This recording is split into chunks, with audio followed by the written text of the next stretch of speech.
negation so kebe Lola benje sanje nubra sho sanje chodan soke chonam la chanju pado dane negation so kebe sonam ye Lola benje sanje nubra sho sanje chodan soke chonam chanju pado dane gyapso che negation so kebe sonam Lola benje sanje nubra sho I go for refuge until I'm enlightened to the Buddha, the Dharma, the Sangha, by my accumulations of practice of giving and so forth. May I become a Buddha to benefit all sentient beings. I go for refuge until I'm enlightened to the Buddha, the Dharma, the Sangha. May I become a Buddha to benefit all sentient beings. I go for refuge until I'm enlightened to the Buddha, the Dharma, the Sangha. By my accumulations of practice of giving and so forth. May I become a Buddha to benefit all sentient beings. Om ye dharma hetu prabhavam hetum tesham dathagato yavatat tesham chayo nirodha evam vati ma Om ye dharma hetu prabhavam hetum tesham dathagato yavatat tesham chayo nirodha evam vati mahashramanaye swaha Om ye dharma hetu prabhavam hetum tesham dathagato yavatat tesham chayo nirodha evam vati mahashramanaye swaha All phenomena arise from causes. The causes are taught by the Tathagata. The cessation of causes as well is taught by the grace here. Okay. So we'll have a short class today.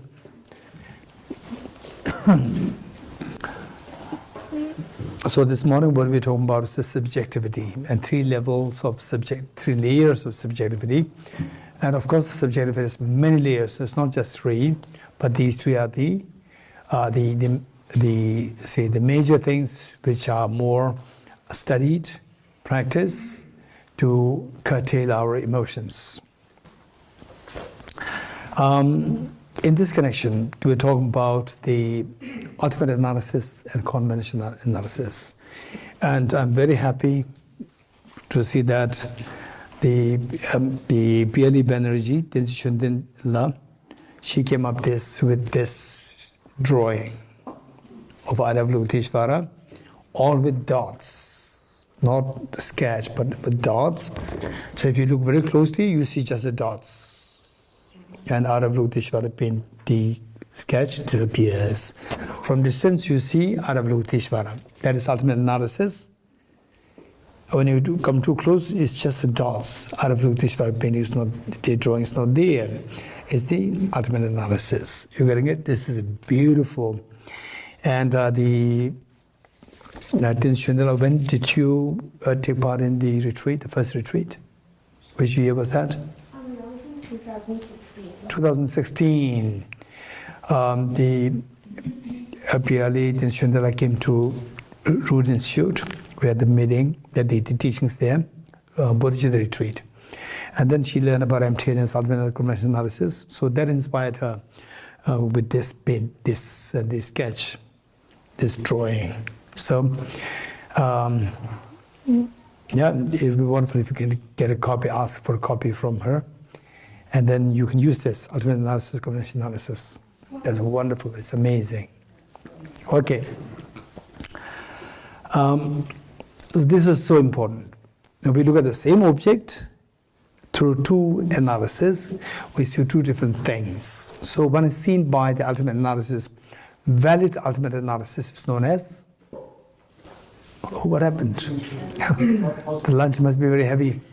Huh? Ultimate truth. And the same object seen by the valid conventional analysis known as conventional truth. It's talking about the same object, but it's seen in two different ways. In other words, that form,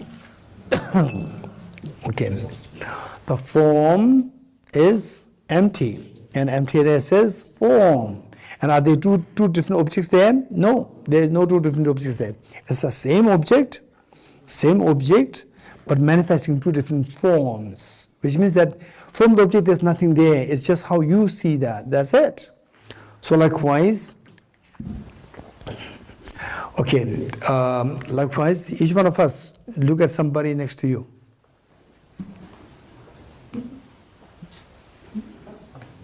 Look at somebody who's next to you.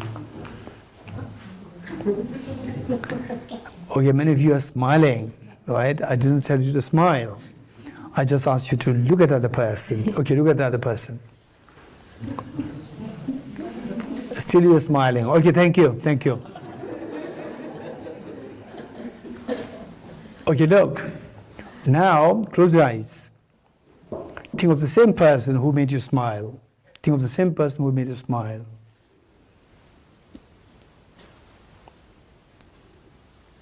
Okay, good. Now come out. I'm glad that nobody smiled now. If you smiled, right, something is wrong with you. You have to go to mental hospital. You're getting it? Now tell me, why in the first case, when you look at the other person, invariably the smile came.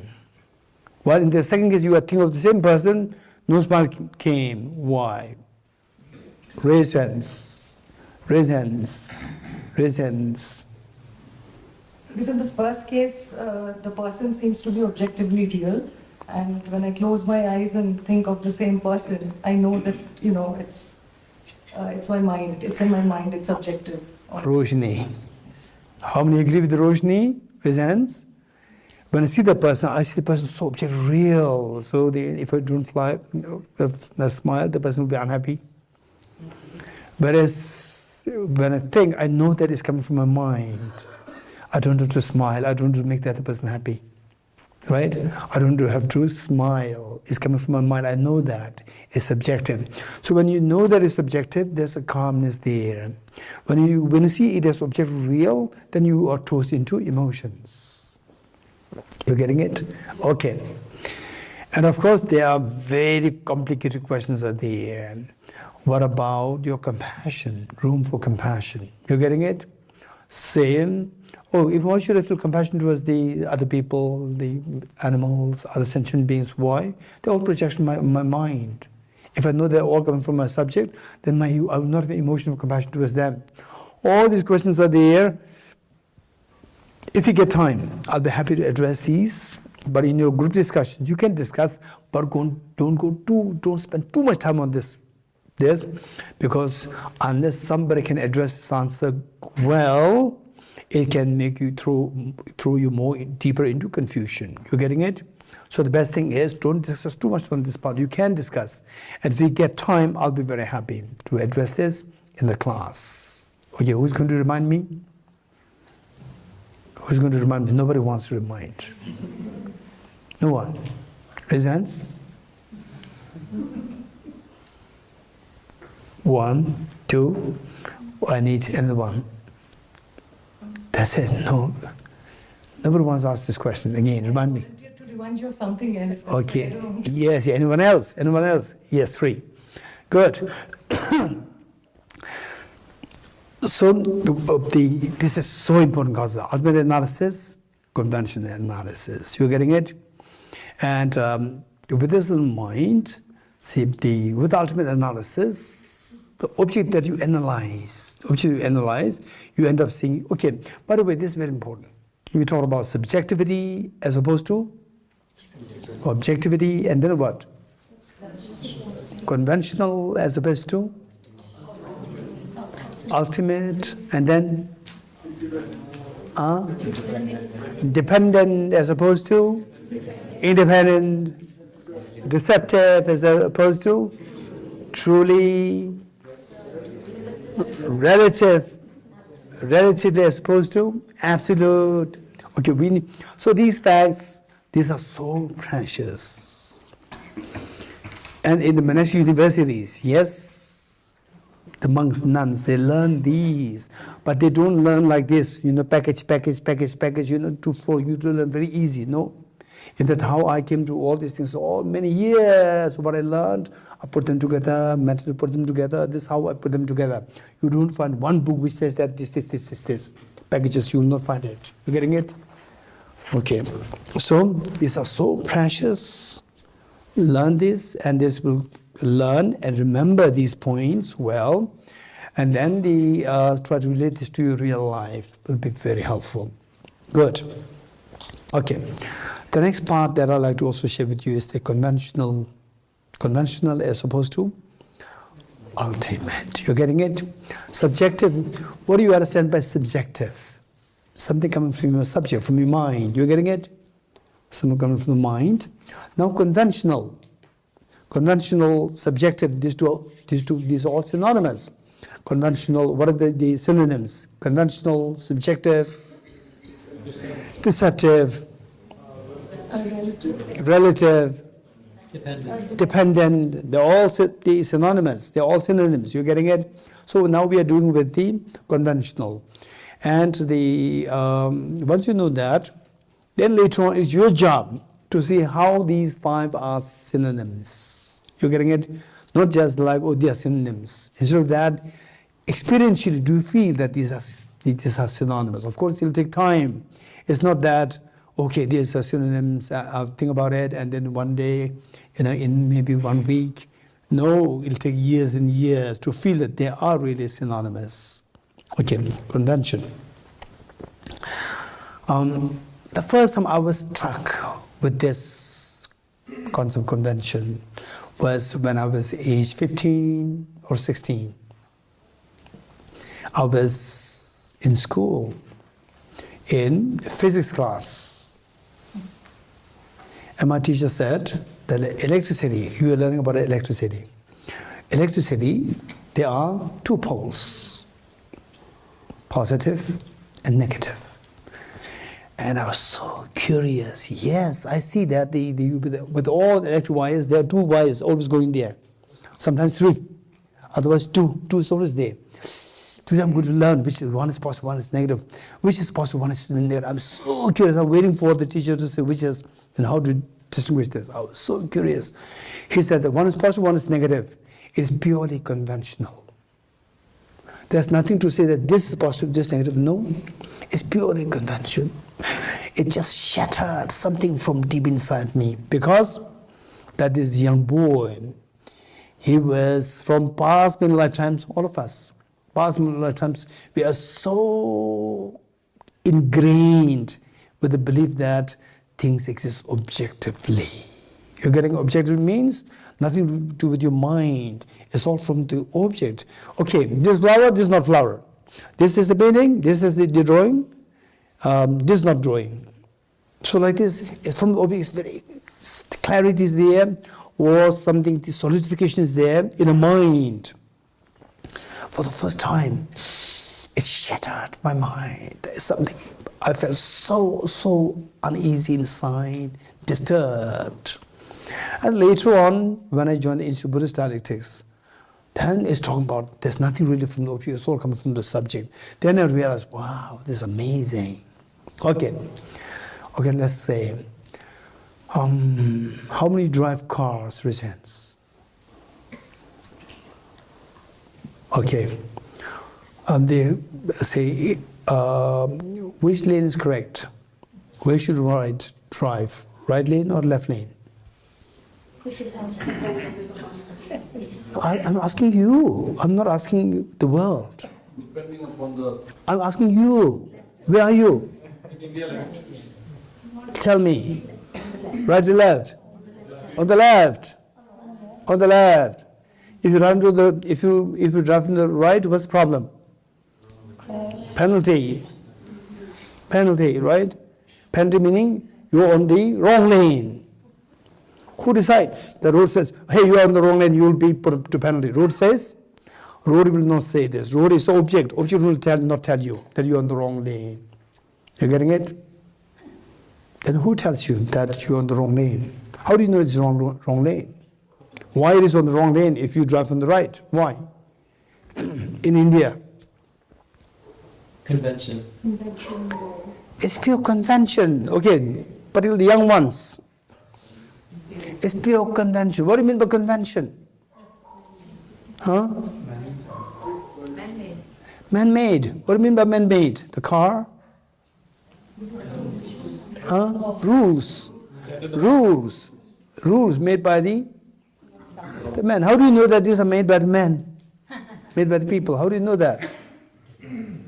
Huh? Okay, let's say the car came to India, the first car came to India which year? Any idea? Young ones, they're so fast in Google, searching Google. Right? If you have your mobile, not allowed, right? Okay, somewhere, I think in the, what is that? In Serbia, I think it was in 1847 or that, there. So maybe in India around the same time. Let's say 1850, let's say. 1850, year 1850, the first car came to India. Okay, so that car, should it drive on the left or the right? Which lane? Think. In the middle. There were no rules yet. There were no rules. There were no rules, so right or left, tell me. Was it decided? I didn't say whether decided or not decided. I said which of the two lanes you have to drive. Right. The right? Either of the two. Either to mean you can drive in any ways, right? Yes. Huh? There's no lane here. If there is no, just few cars, there are no lanes presently. Of course there are lanes. Of course there are lanes, First car will go anywhere. Huh? First car will go anywhere. First car will go or can go anywhere. Can go anywhere. Yes, don't say will go. Even today people go anywhere.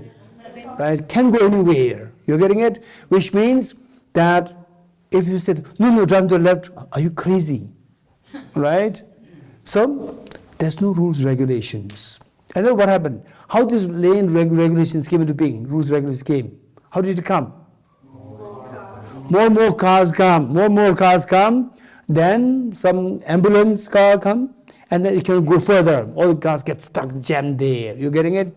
And then the emergency cases happen and couldn't be resolved.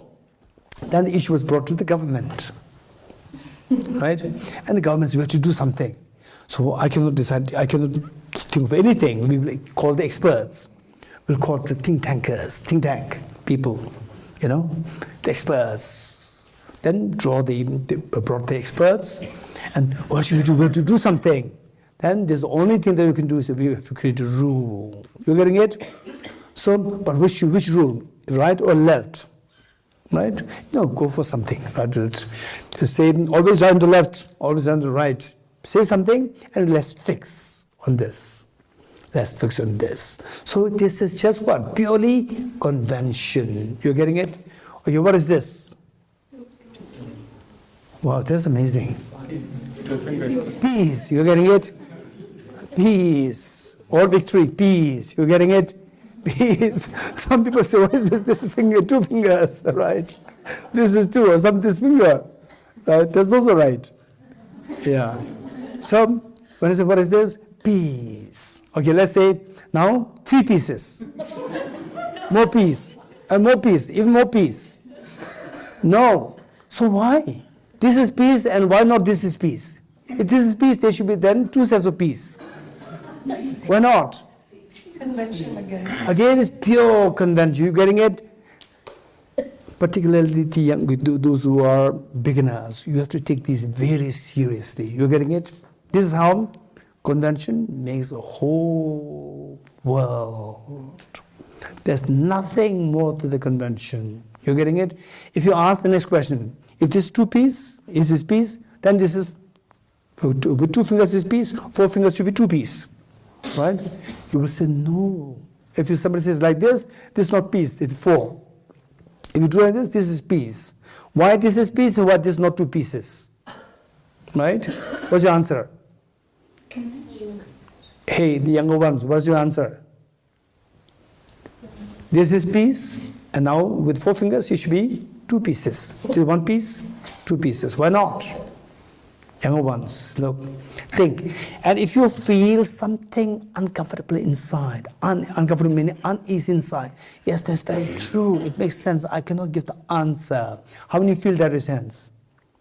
I cannot give the answer. Yes, that's very true. There's something there. I cannot give the answer. Raise your hands. If you some kind of unease is coming in you, this is so precious, and your mind will never stay in this. Like the suspense or confusion, you want to explore more. Exploring more, you go deeper, deeper, deeper. Come to know that more, closer you go towards the water disappears. Closer you go towards the flowers, the flower disappears. You're getting it? Come to know that form is empty, which the Buddha taught 2,500 years ago is so valid, is so true. You're getting it? Today, quantum mechanics talks about how nothing's really there, observed. Observed things is observed.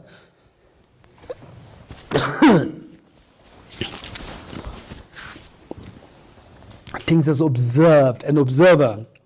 Independent of the observer, observed makes no sense. You getting it? Oops. Wow.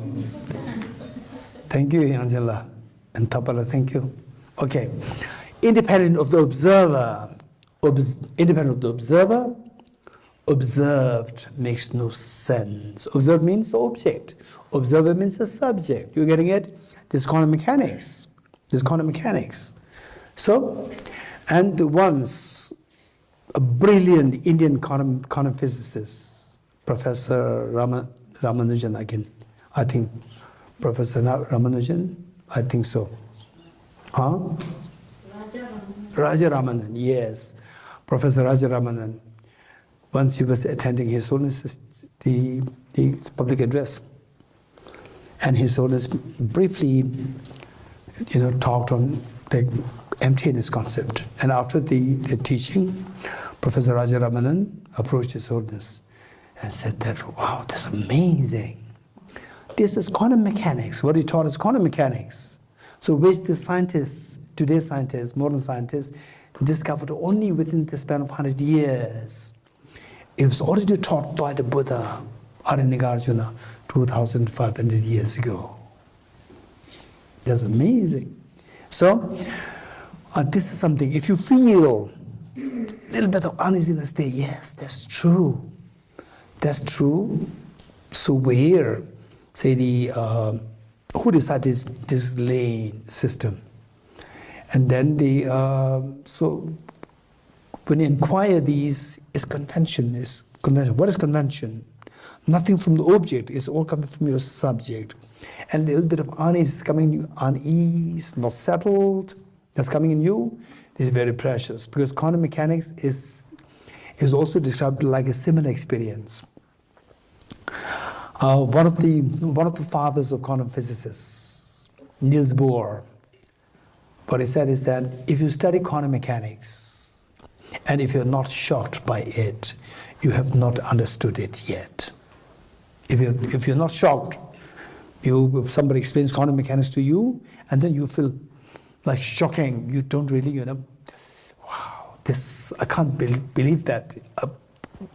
Perhaps a great disturbance in the mind, or uneasiness in the mind, confusion in the mind, shocking experience. If you don't get this experience, you are yet to understand the quantum mechanics yet. This is what he said. So similarly, this wisdom of emptiness, that objective, there's nothing there, is all the pure convention. You're getting it? Okay. This is so precious. We have to think more about these.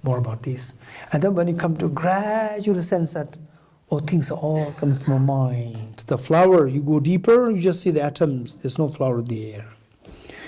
And from distance, from the aeroplane, you see on the coastal area, you see the water, whitish lines. What are these whitish lines? These are waves. You go closer towards the wave, you don't see whitish. From distance, you see whitish. Where is this thing? Some way it is, my mind is creating it. And then uneasiness will come to you initially. A tinge of fear can also come to you.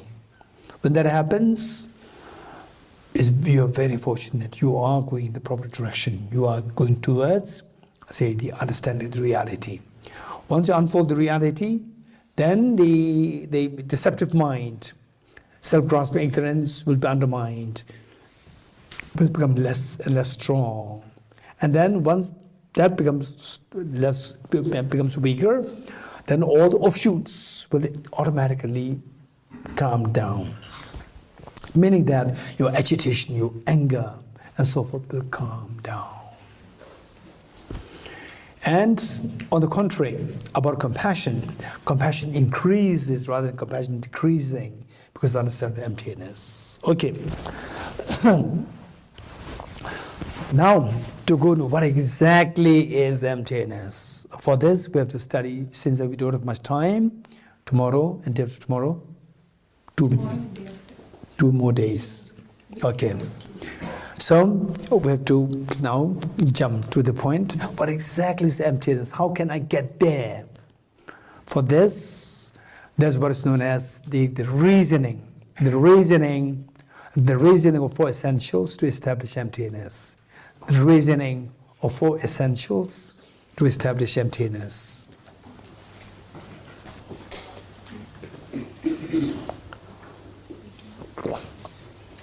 Okay. First, we have to enumerate what these four essentials are. Number 1, essential of identifying the object of negation. Essential of identifying the object of negation. Number 1. Essential of identifying the object of negation. Number 2. Essential of understanding the emptiness of the objects being intrinsically one with its parts. Let me repeat it. Essential of understanding the emptiness of the objects being intrinsically one with its parts. Essential of understanding the emptiness of the objects being intrinsically one with its parts. Number 3. Essential of understanding the emptiness of the objects being intrinsically different from its parts. 1, different. Let me repeat it.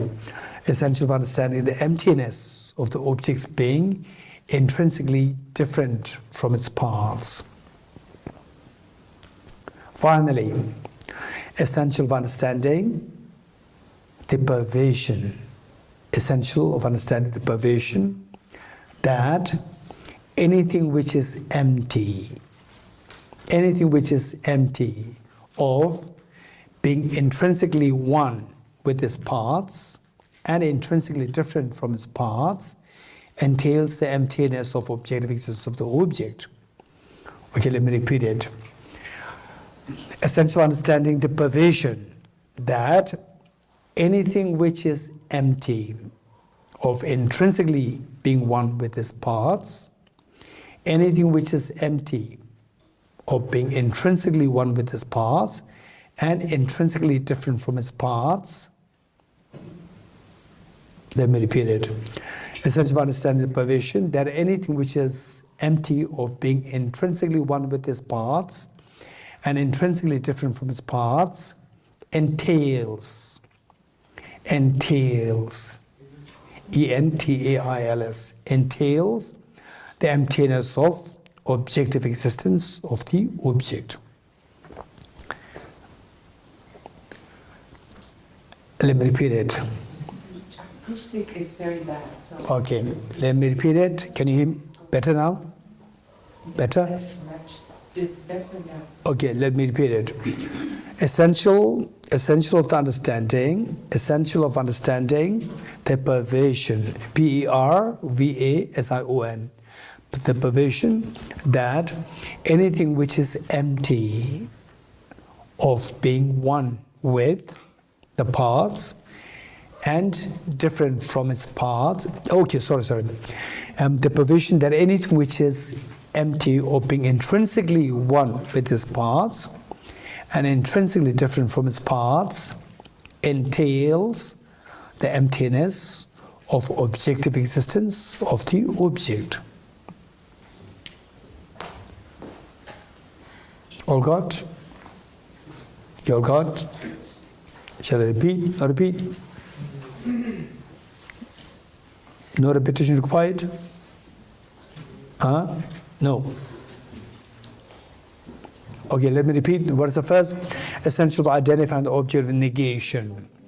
Number two, essential for identifying essential for understanding the emptiness of the objects being intrinsically one with its parts. Number three, essential for understanding the emptiness of the objects being intrinsically different from its parts. And then finally, essential understanding the pervasion that anything which is intrinsically one, and anything which is empty of being intrinsically one and intrinsically different from its parts entails the emptiness of objective existence of the object. You getting it? Good. Okay. I know. Okay. Okay, so let's go one by one. Let's go through these one by one. Okay, what is number one? Essential for identifying the object of negation. Okay.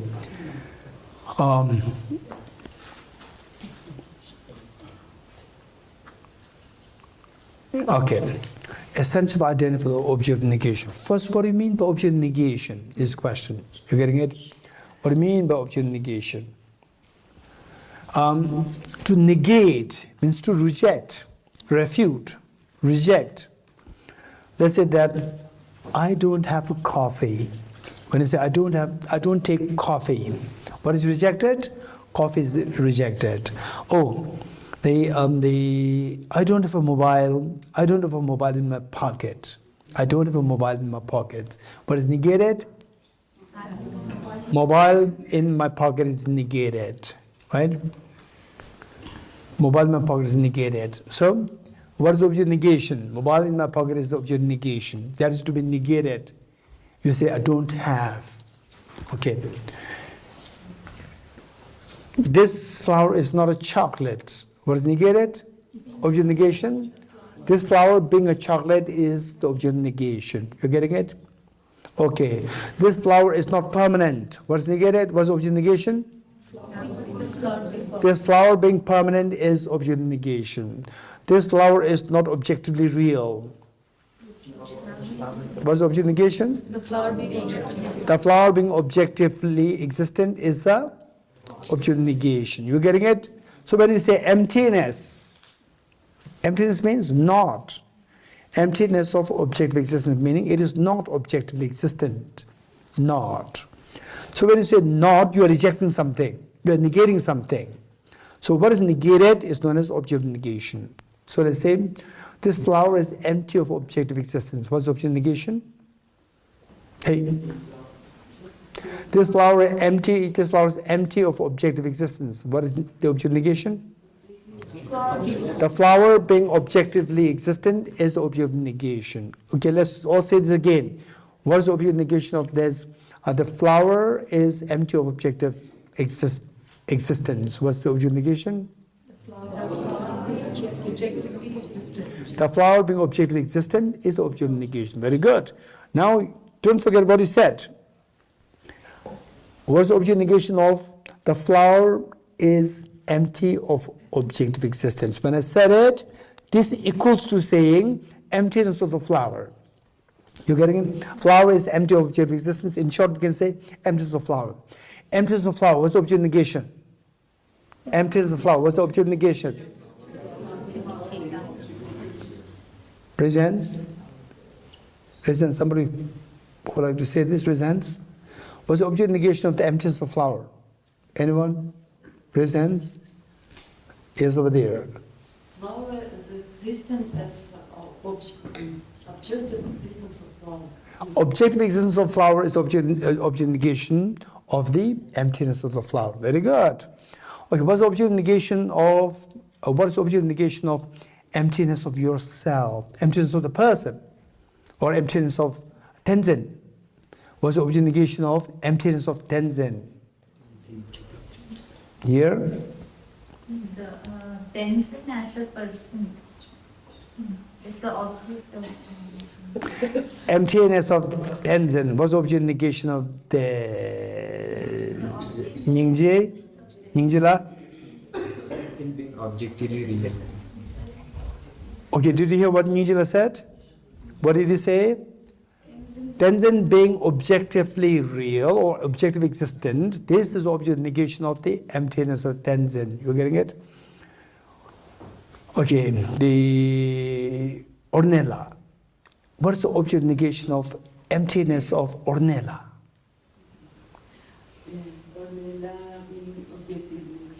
How many agree with Ornella? Resents. Wow, everybody agrees with Ornella. Thank you. Okay, so now we say, if I don't specify anything, I just say emptiness. What's the object negation of emptiness? Emptiness being objectively objective existence. Just objective existence, you know.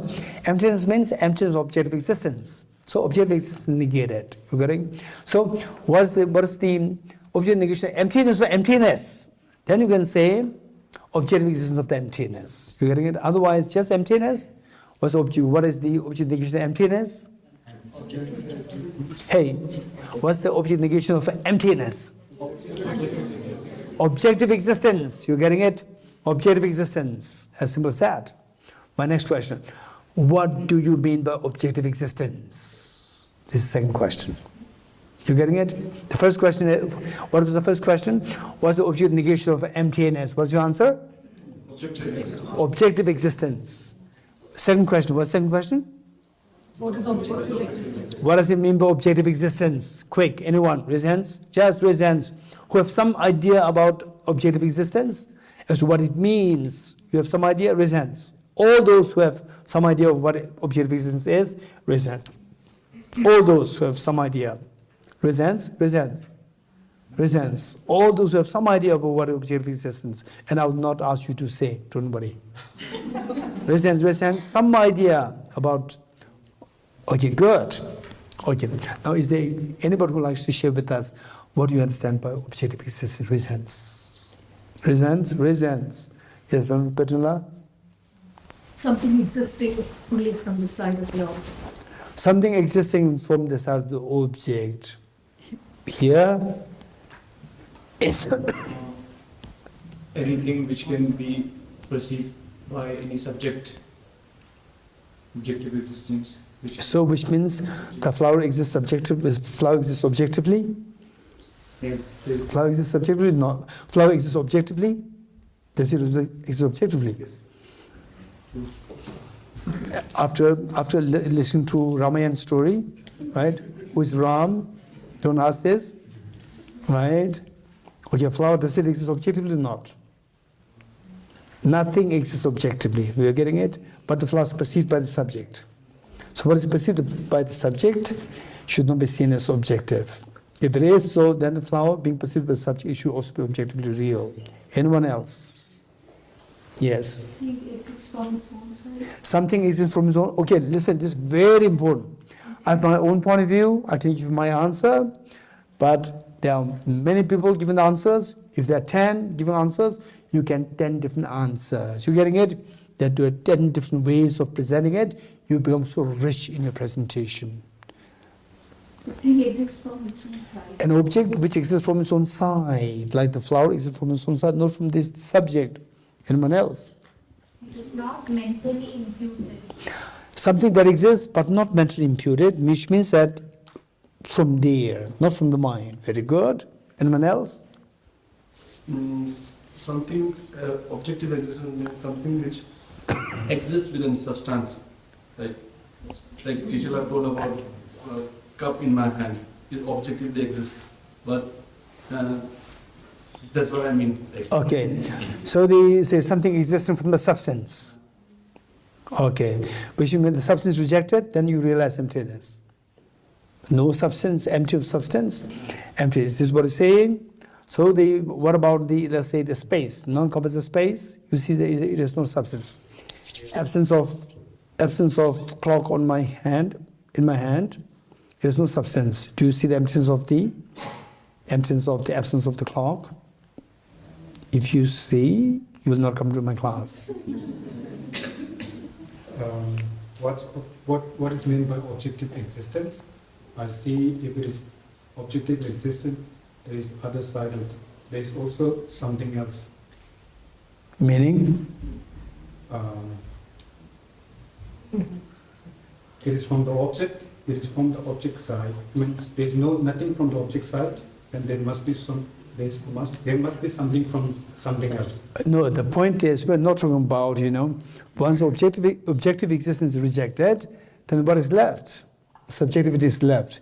This is the next point. So the question is, what do you mean by the Objectively abstract.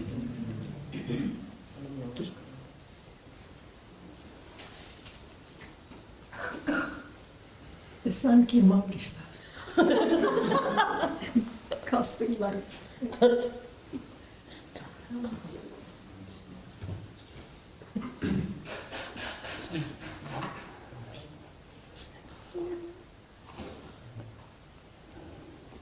Okay.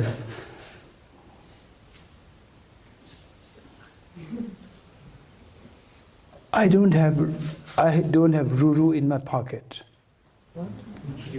I don't have Ruru in my pocket.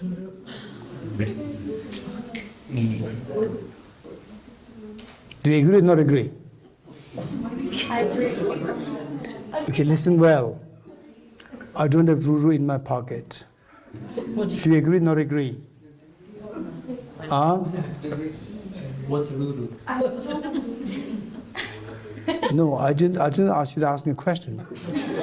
My question to you is whether you agree or not agree. I don't have Ruru in my pocket. Agree. You agree? Yeah. What do you think? What makes you agree? Well, I'm not sure you have pockets. So you don't agree. If you're not sure about whether I have a pocket, then how can you agree with me? Okay, in other words, what I'm saying is that to say yes, what you said is true. There's no Ruru in your pocket. You have to know what Ruru is. You're getting it? Without knowing what Ruru is, you cannot say whether I have the Ruru in my pocket or not. You cannot say at all. If you guess, it becomes like a blind faith guess. This will never take you anywhere. Likewise, to say that the flower doesn't exist objectively, flowers are empty of objective existence. If you don't know what objective existence is very precisely, you cannot say that flower is empty of objective existence. So if you say objective existence means substance existence. So absence of the clock in my hand, we said that it doesn't have substance. You getting it? So you reject the substance, the substantiality of the absence of the clock in my hand. So do you mean to say that you understood the emptiness of the absence of the clock in my hand? No, emptiness of the emptiness, any emptiness is very subtle that the people like me, we cannot really realize it yet. And particularly the attendees, if you realize it, for sure you will not come to this class. Okay, so what do you understand by objective existence? Raise hands. Yeah. The subject doesn't have any role to play. the object flower exists where the subject does not have any role to play. Whether the mind is there, not there, it doesn't make any effect. The object operates from its own side. Very good, present, very good. Yes, Jimala? We do the analysis conventionally and we come to the conclusion that it is the ultimate truth. We do the conventional analysis, we look it from the outside, we do not go through the depth and see that object as real conventionally. That's how I think is the objective existence. Okay, so objective, not objective, decided by what? Conventional analysis, ultimate analysis? Oh. Wow. We are seeing the things that are objectively. Yes. No, this is a conventional people, conventional world, right? Now, when we go to the mind, which of the two minds plays with objectivity or not objectivity?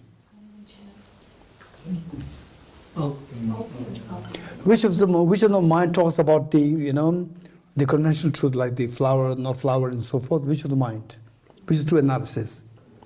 Conventional analysis. The flower exists objectively, not objectively. Which of the mind goes into the ultimate analysis? You're getting it? So the objective, not objective, this is all discussed by the ultimate analysis. Conventional, not conventional, this is discussed by the conventional analysis. Good. Any more ideas? Yes. What is objective existence? It is the intrinsic nature of the object. Intrinsic. That something exists intrinsically. That is the meaning of objective existence. Very good. Intrinsic. Intrinsic is a connotation. Something come from within itself. Intrinsic, from within itself. Inherent existence. Something which exists inherently. Nothing to do with your mind. Inherently. Any more thoughts? Dependent. Something which depends on others. Very good. No, say. Say. Independent existence. Oh, yes. Okay. Something which, the objective existence is something which independently exists. Very good. Which is separate from us. Which is separate. Am I separate from you or not? Yes. So am I objectively existent? Yes. You're objectively to me, yes. Wow. So, please be compassionate towards me. The last 3 years I've been focusing, there's nothing exists objectively, nothing exists objectively. And finally you are saying that yes, you exist objectively. It's an objective existence. Same, this is what I'm saying. So, there's nothing objectively existent. And you are saying yes, you're objectively existent. Okay. Anyone else? Okay, Angela. Independent, partless, and permanent. Okay, something, what is objective existence? Something which is partless, something which is independent, partless and independent, and permanent. Okay, good, many voices, yes. Something which exists without mental designation, without the label. Something which exists without your mental labeling it.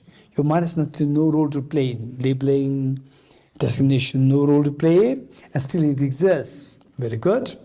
Anyone else? Maybe something like mathematics, which would exist objectively? I don't know. That's a good question. Say the mathematics, what your mind says, it doesn't matter. 2 plus 3 is always 5. Wherever you go, planet Earth, Mars, wherever you go, 2 plus 3 is always, objectively is always there as the 2 plus 3 equals 5.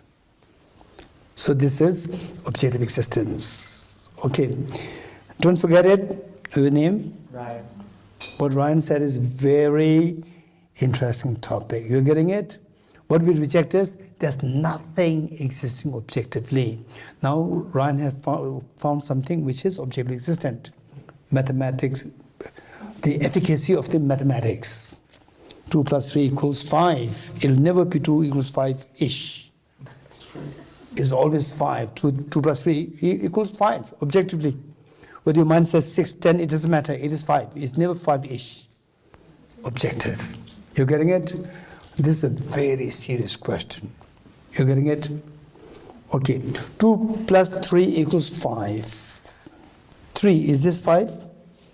No. 2, 5? No.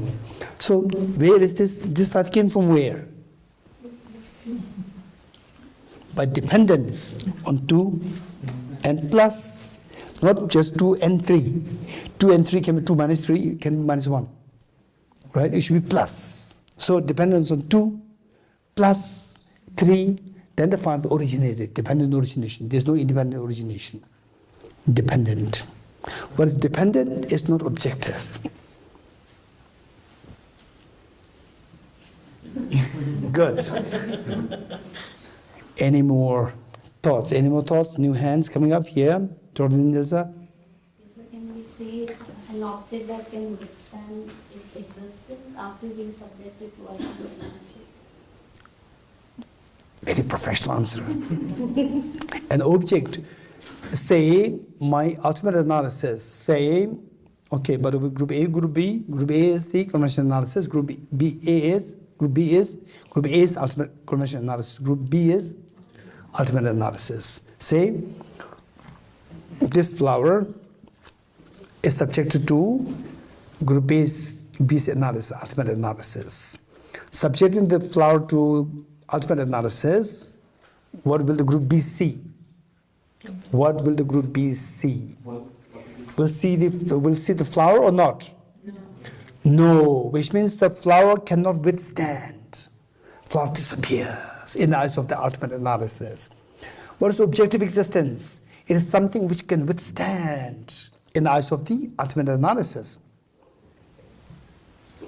You subject flower to ultimate analysis, still the flower withstands as flower, then the flower exists objectively. This is meaning of objective existence. This is another way of presenting. Thank you. Very good. Okay. So we have any new hands? Professor La? This is a phenomena which exists today, like a movie on the screen, which create a distance. Okay, a phenomenon which exists truly. Movie on a screen doesn't exist truly. It appears, it is deceptive. You know, on the screen there's nothing really there. It's all coming from the projector. But something which exists truly, this is the meaning of objective existence. Very good. Any? Existence of our perception. Say it again. Independent existence of Something which exists independent of our perception. Very good. Very much related to what we said. Something which exists independently. Our perception has no role to play. Whether you perceive this, that, whatever, it doesn't matter. There is something there from the object. That is the object of existence. Very good. Thank you. Here. Anything that exists beyond the mind, this flower can be subjectively exist, but within the mind. But if anything which accepts this any distance or distinct from the subject. So while the flower exists by the power of your mind, but if the flower does exist beyond the mental projection or whatever, beyond more than what the mind does, if the flower exists as more than what the mind does, this is known as the objective existence. Very good. Okay, I'm very happy that the various points of view came. We're all merged to the same point, the understanding of objective existence. This is so important. Okay. In the big monastic universities, why the scholars from generally speaking, it's not always the case, generally speaking, a smaller monastic university and a big, huge monastic university with thousands of scholars, and a smaller monastic university with just about like 20, 30 scholars. So there, if they meet for debate competition, we see the one from the bigger monastic universities, it always outshines. Why? Because they get the opportunity to hear many points of view. From the, say, the 20 scholars, only 20 views. But for thousands, you get thousands of views, and then your mind can the process it, it becomes so refined. This is the benefit. So here, sharing the views rather than me just unilateral talking about it, and then finish chapter 1, chapter 18, chapter 24, finish, right? You get nothing. So this exchange, interaction is very helpful. And you are sharing, you are thinking, so precious. Okay, so what we said is that, what we're talking, we are the first essential for identifying the object of negation. So what is the object of negation? Emptiness now? Quick. Objective existence. Very good. What do you mean by objective existence?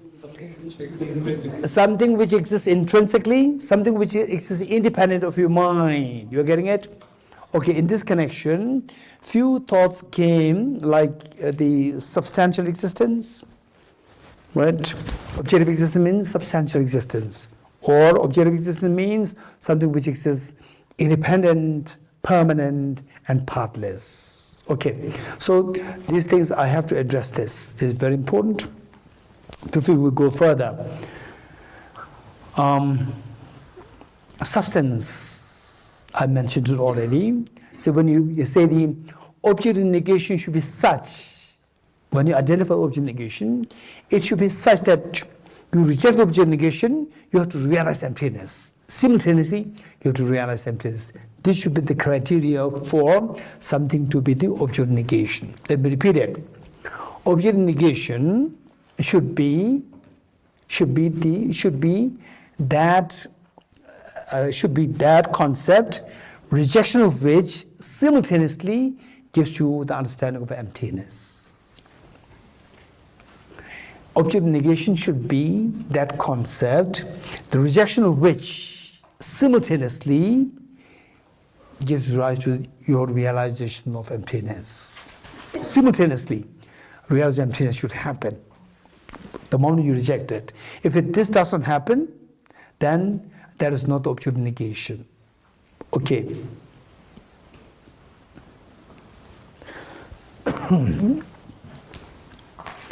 In this connection, the